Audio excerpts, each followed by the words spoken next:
You know, you guys really love my Weird and Wild Creatures videos. The first one has over 300 views, getting close to 400, and the second one is going to hit 200 soon as well. I think that means it's time to do another, and I completely forgot to mention in the past, or maybe not mention, but show you guys the actual little trading cards. Yeah, they don't just come in the larger size. There are actually a bunch of different trading cards that all have the little creatures on them. Next time I do a Weird and Wild Creatures video, I want to do it solely on these. But since I just remembered them now, I am gonna save them for next time. But yeah, these guys are really cool. I don't even have a big card of this guy. Owlman? What's that? The Owlman usually appears only around young women. Maybe this was a bad idea. Breaking news! A new episode of Let's Be Frank starting now! Hello all! Yes, like I said in the opening, you guys have loved my Weird and Wild Creatures videos so much. They have by far the most views out of any of my other videos, so I don't plan on stopping making them. And because of that, that's what we're doing again today. We're going to go over another card from each of the sets of the Weird and Wild Creatures cards. You know, Monsters of the Past, Strange Wonders, and even another Monster of the Mind. So with all that being said, let's just go ahead and get right into it nice and quick and start off with the Monsters of the Past. So for our Monster of the Past, today we're going to be talking about the Giant Sloth. This creature could actually be found right here in Florida. Now, of course it's been many years since the Giant Sloth actually roamed the earth. However, besides their massive size, they aren't that different from modern day just normal tree sloths. They had 12-inch long giant claws that they used to strip the leaves off of trees. And they stood at approximately 16 to 18 feet tall, which, yeah, is a lot different than a modern day sloth. Now, of course, those claws were also used to fight off predators and whatnot, and its biggest predator was probably the saber-toothed tiger. They traveled in packs, and unfortunately, just, you know, when there's a large number of killer animals like that, it's gonna be hard to fight back against all of them. But actually, in the last video I did on gardens, in the Sugar Mill Gardens, there's actually a big statue of the giant sloth there, and I briefly touch on it. So make sure you check that video out after this one. The Harpy eagle is actually the heaviest bird of prey out there. It has a wingspan of up to 6 feet, which is taller than me, and it can carry its prey even if it weighs like 20 pounds or less, which is a lot for just a bird. And the reason I mention that is because on the back of this card it mentions you know, picking up things and eating them like monkeys. And let me get up for a minute. If you look here, this card actually shows the monkey being ripped apart and eaten. And I honestly, I forgot about this completely, because I'm used to all these cards from when I was a kid and seen them all. But the stuff that can appear on these cards, man, is insane. And this is the primary reason I wanted to show this bird off. If it can do this to a big monkey, it's a force to be reckoned with. We're gonna move on now, though. For this entry in Toxic Terrors, I'm going to be telling you about the Crown of Thorns. Now, it may not look like it, but this pointy, poisonous fiend is actually a starfish. Wow, you guys are good. I'm the last person I would have suspected. These starfish eat coral, and they actually are a really big part of the destruction of the Great Barrier Reef. They've eaten like a large part of it, honestly. If a diver were to try to pick this starfish up, the giant spikes sticking out of this thing would instantly pierce the flesh of their hand or any other part of their skin and inject toxins into their bloodstream. Now, it probably wouldn't kill them, but it would hurt really bad, and the panic it would induce could lead the diver to drowning. So if you see one of these giant starfish with multiple legs, they have more than just the normal five legs of a starfish, while you're out in the ocean, just don't touch it.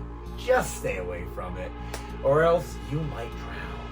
Staying under the ocean, we are going to be moving on to the monsters of the deep. We're going to talk about the black dragonfish.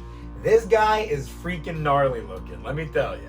Obviously, there are lots of terrifying creatures that dwell, way far down deep into the ocean where no light is penetrating. Like most creatures and fish down there, this guy's got a giant chin barbel, B-A-R-B-E-L. I'm going to pronounce it barbel. That's got a little luminescent light at the end of it to attract prey. It's only about 16 inches long, but even still, using its giant unhingeable jaw, it can eat or swallow anything up to half its own size. It's giving me flashbacks to that horrifying gulper eel from the first episode.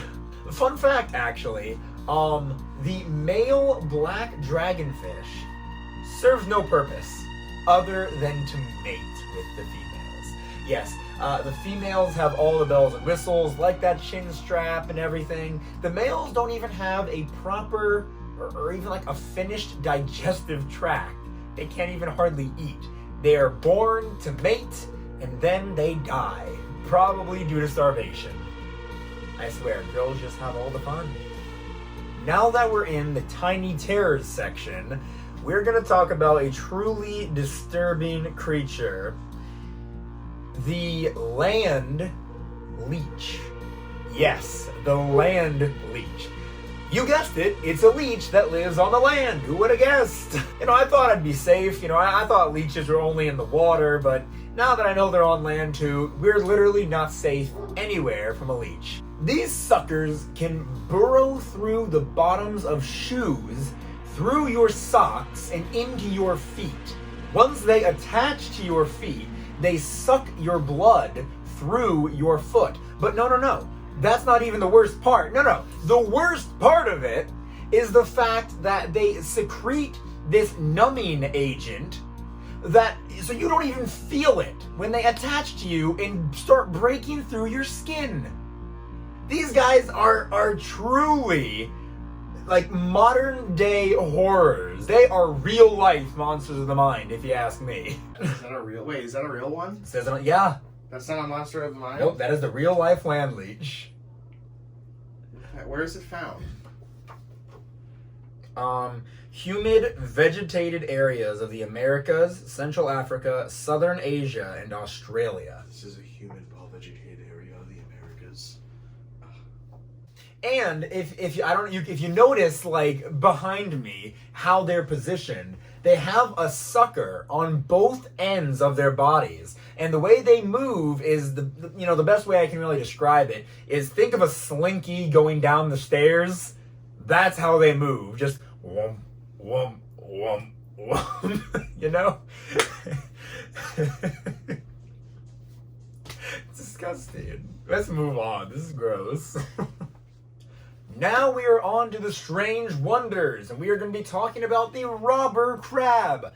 Talk about a massive crustacean. The robber crab can grow up to 2 feet in length, and have a leg span of 3 feet. Not only that, these suckers can be 7 pounds. That's a big crab! The robber crab combs through the sands of the beaches in search for food, and it will eat almost anything, except for the sand itself. It's even been known to steal things from people on the beach. Like if you have your purse nearby or your cell phone laying down next to you, they could grab it and just run away with it. That's hence the name robber crab. Get it? On this card in particular, the Robber Crab card behind me, it mentions that even though it's not a part of the crab's diet, if it sees like a dead seagull on the beach, it'll eat its meat. And these guys are true scavengers. They'll eat anything.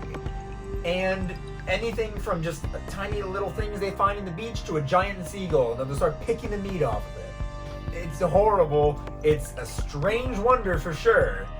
But the worst is yet to come when we talk about the monsters of the mind.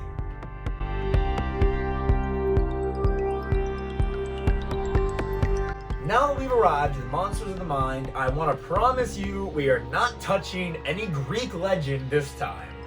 We are done talking about Typhon and his kids and all that surrounds that big part of mythology. No, today we're going to be talking about the Mongolian death worm.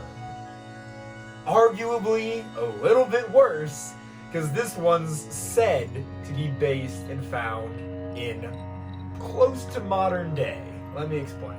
The favorite prey to this terrifying worm, like most monsters of the mind creatures, is of course humans. That'd be us. Now, this worm, like most insects, can spit some kind of acid and toxin in your face, but not just that, it can also apparently harness electricity and zap people. Apparently, its electrical charges are powerful enough to make a big camel, drop dead instantly. So, yeah, even if you're on top of a big beast like that, the Mongolian deathworm is still gonna find its way to you. Funny enough, at one point in Mongolia, the Mongolian government, they actually outlawed even speaking about this worm after somebody supposedly came across it while in the Gobi Desert? Yes, while in the Gobi Desert. So they forbid people from even saying the worm's name, let alone venturing off into the Gobi Desert to find it. Now, since I think it was, let me check really quick, the 1990s, the change in government allowed people to be able to go back and explore these areas and actually try and find this worm for themselves. And does it actually exist? Who am I to say? So yeah, those are our weird and wild creatures for today. But before you leave, I want to quickly mention again the trading cards. I have a lot of them, as you can see. Probably all of them. I haven't checked on that, and unlike the big cards themselves, I don't remember getting these or how I got them. Every week, or maybe it was month, every month in the mail, I would get a package of maybe 10 of these cards, and I'd get to organize them in all of their different subsections and everything.